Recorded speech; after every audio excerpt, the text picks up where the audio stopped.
What's up, y'all? My name is Devontae, and I sacrificed my time so you don't have to.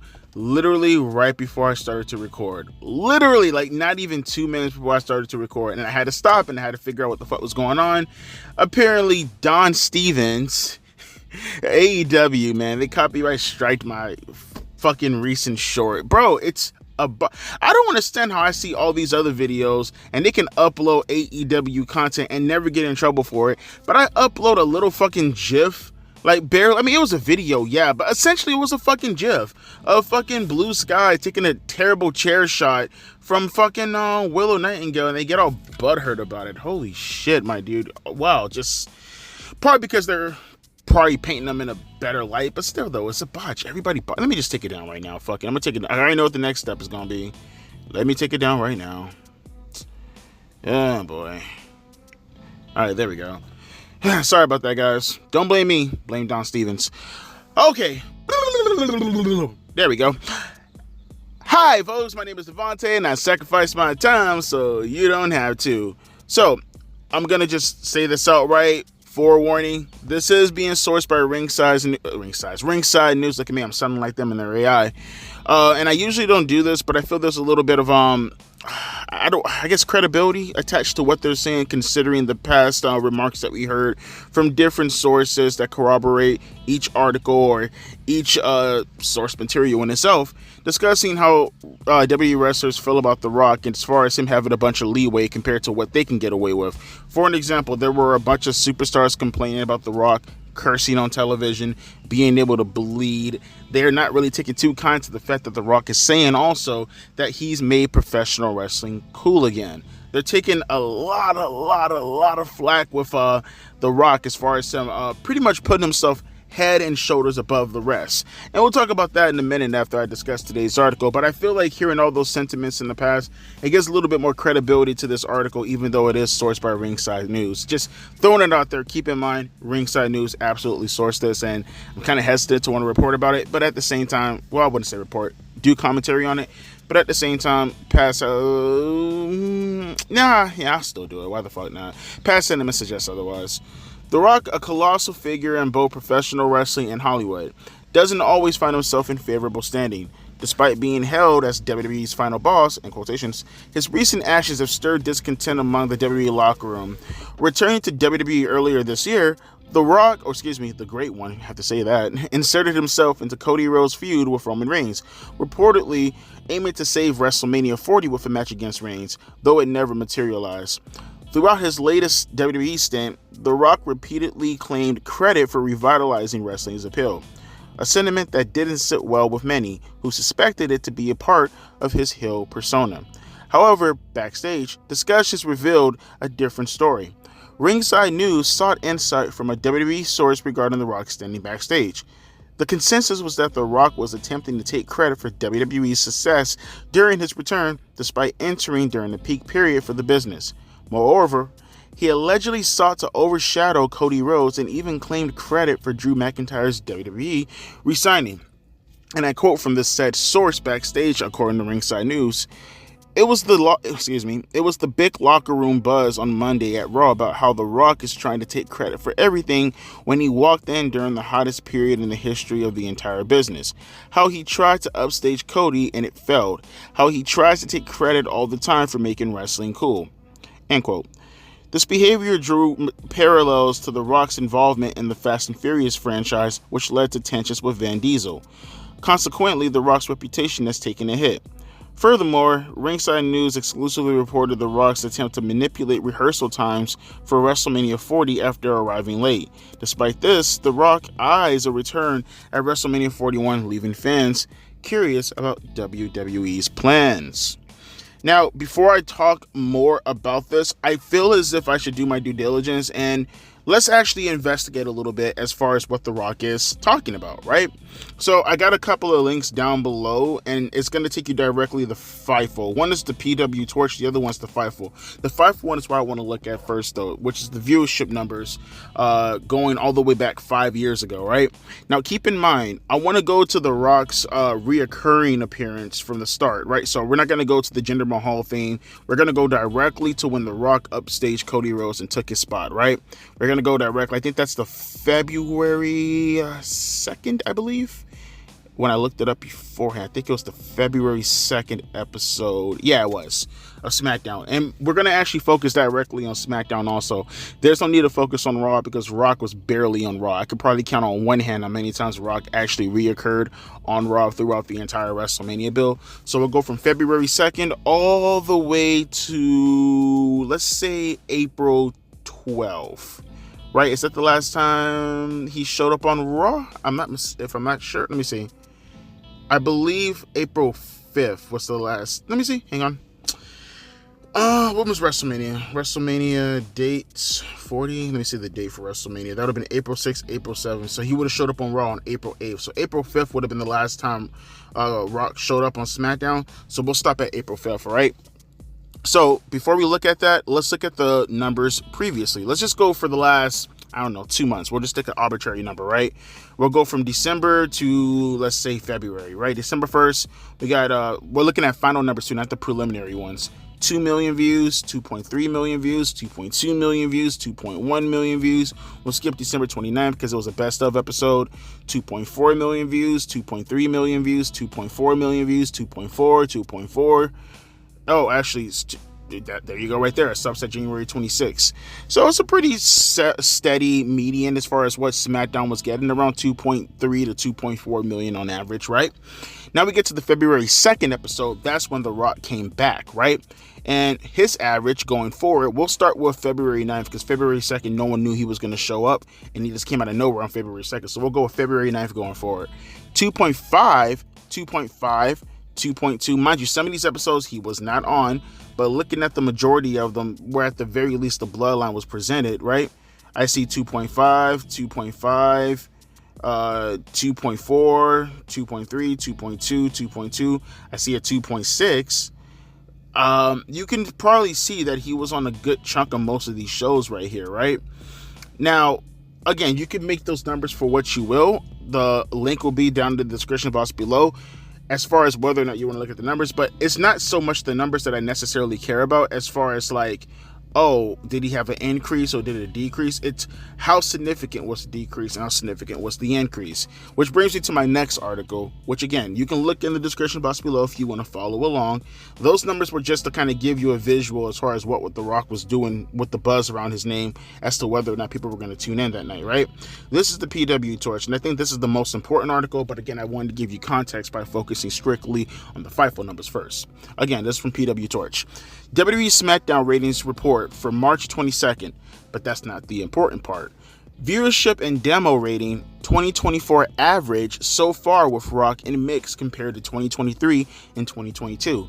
The reason why I chose this article was because they give me an actual appropriate average so far what we've been seeing in the last 12 weeks at the very least since The Rock.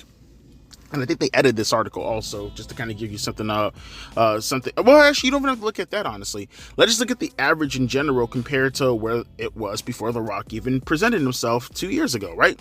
So here, look at this real quick, because I was going to say something else, but nah, it's going to probably tell it. It's going to say it itself in the article. And here, check it out. Last Friday's March 22nd episode of WWE Smackdown on Fox averaged 2.2 million viewers, in line with the previous week's 2.3 million viewers. The average through 12 weeks this year is 2.4 million viewers. The following segments and matches were advertised. Roman Reigns and Cody Rhodes come face-to-face. Rey Mysterio versus Santos Escobar. The OC versus Grayson Waller and Austin Theory. The Street Profits versus AOP. Last year, through 12 weeks, it averaged 2.3 million viewers. And so far, so this year's average with The Rock in the mix is 57,000 views higher, or 2.4% higher.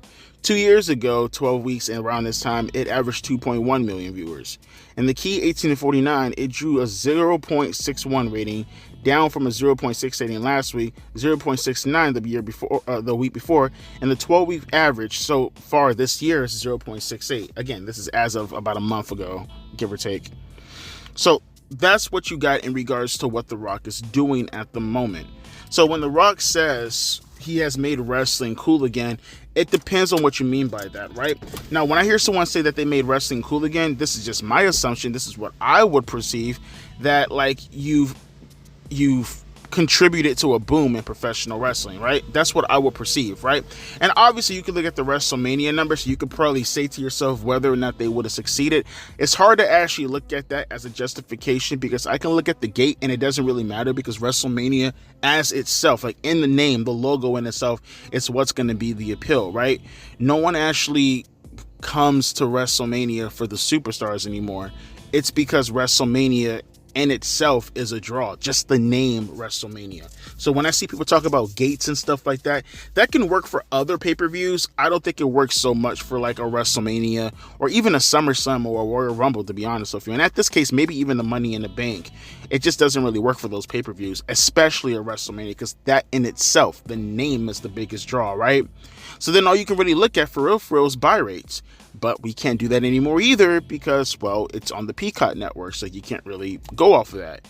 So really all I can do is go off of the numbers on television. And yeah, you look at the YouTube numbers. I will tell you this, because it's kind of hard to link those, because it's just so many videos, obviously, and I'm not gonna do that. Fuck that.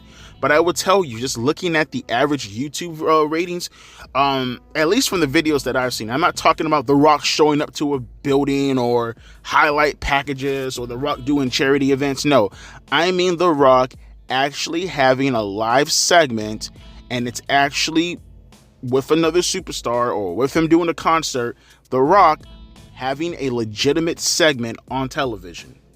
And if you look at WWE's YouTube channel and you look at those segments, I have yet to see a video less than 2 million views. I mean, someone can probably tell me there probably is one. I'm not sure. But at least from what I've been seeing throughout the year, so far in 2024, every single segment The Rock was a part of, it has over 2 million views. Again, on WWE's homepage, not no live on Fox bullshit, on WWE's homepage, where you're gonna maximize the viewership and see the fullest potential, what you can get out of it, with a Rock segment, not highlights, not focusing on charity events, not focusing on The Rock arriving to an arena. No, actual segments building up to a pay-per-view throughout the show. There's not one segment that I've seen that got below 2 million views. Not one single one. Again, maybe I missed one, but I didn't see it. And that in itself, that deserves praise, right? You're not going to solely focus on television, obviously. You want to focus on everything overall. And I do remember them talking about The Rock getting like 103 million views, but I never take those seriously, because like they take every aspect of social media and bring it in together, and then they say that's 103 million views. That's not how I would like to contest it, because how many people, could watch a given segment over and over and over and over and over again? I don't take that seriously. I may be one thing if you can prove to me that each person who's watching said video is a unique individual as far as watching it, but seeing how many times stuff could reoccur, it's just not something that I see feasible or any reason why I want to rely on that as far as statistics are considered. What I'm going to look at is the YouTube numbers, and what I'm going to look at is the television numbers. And they do suggest that The Rock has done something as far as the product is considered. Now, whether or not it justifies how The Rock supposedly is carrying himself, which you can probably say he is legitimately doing that. Like, you see how The Rock is carrying himself and the superstars are getting upset about it. Yeah, I mean, I don't see why not. This is not as if this is The Rock's first time being accused of doing something like this, which is why I said, again, I would give credibility and I would say, okay, there's something that probably holds weight with what Ringside News is sourcing at the moment. But then we come to the point in time when we talk about the actual superstars who are butthurt about this situation. Guys, Drew McIntyre, I know it's probably him, most likely being one of the candidates. Seth Rollins, most likely you being another candidate. Even some of the women, I wouldn't doubt that there's some of the candidates also. None of you guys, in the end of the day, you have a huge fan base, I will say that. But like I said, none of you guys are making a dent into the product like The Rock is. That's just facts. No matter how you feel about the situation, no matter how you feel regardless, it's The Rock.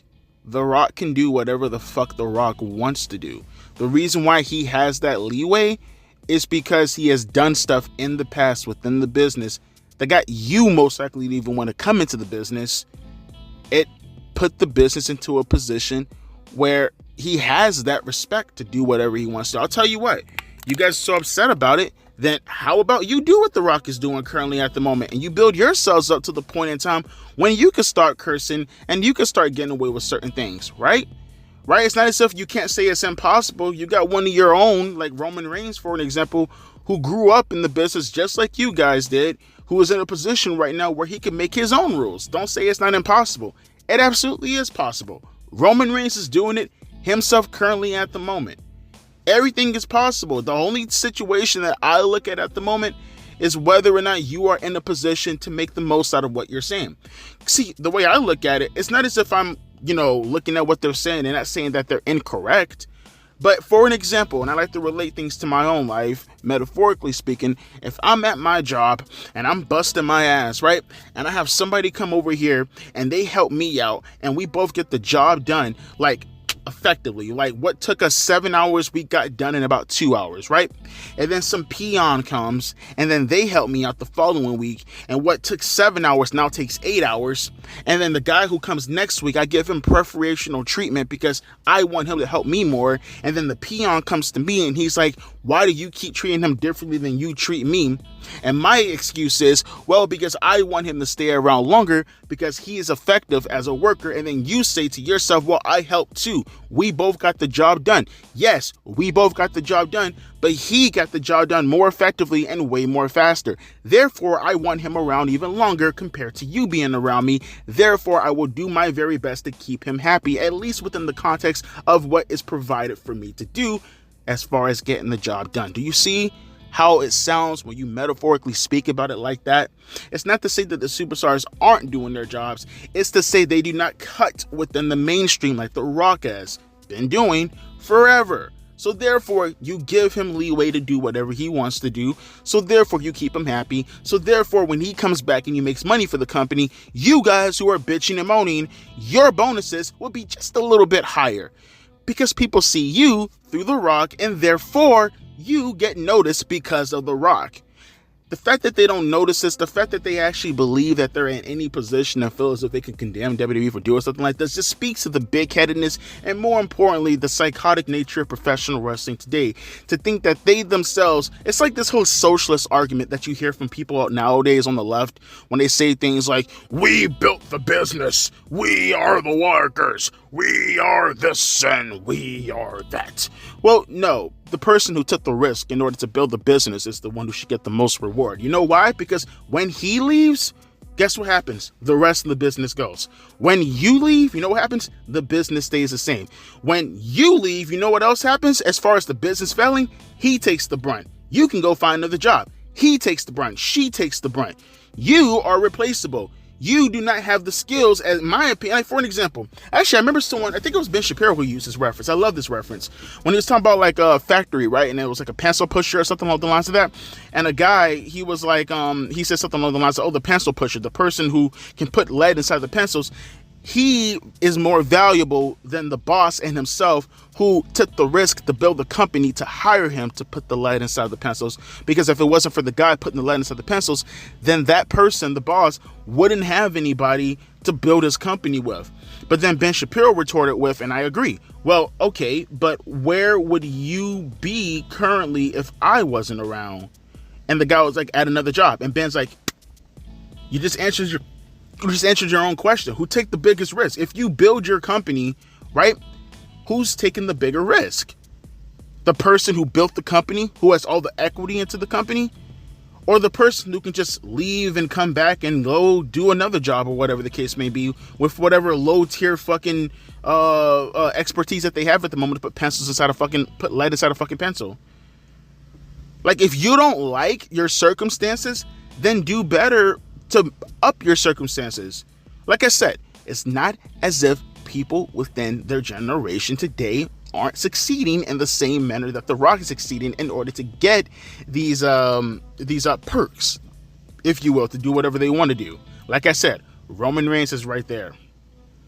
You can't hate the player, hate the game. And if you hate The Rock that much, like I said, then go do something else. No one is stopping you. You negotiated your contract to stay there, so therefore stay there. And guess what? When you stay there, you have to follow the rules. And their rules are The Rock is going to make us a bunch of money doing Rock things. Therefore, you make more money. Therefore, you shut the fuck up. You see how that works? Okay, so folks, let me know your thoughts down in the comment section below. Do you understand where I'm coming from? I know a bunch of people on the left are going to be like, Devontae, you nothing more than you love landlords, you love bosses, you love everything that I hate the most because I'm a petulant fucking child. Okay, cool. I don't care. I'm talking about professional wrestling. Those are just metaphors. Although I do believe all those things, and therefore go fuck your mom. As always, my name is Devontae, and I'll be catching you guys later. Again, links are in the description box below before people say, oh, Devontae, you don't source your material. Oh, Devontae, you're a fucking liar. Links, description box. Don't get mad at me. Get mad at that. In fact, get mad at the world because you're born. Deuces, P. Eyes.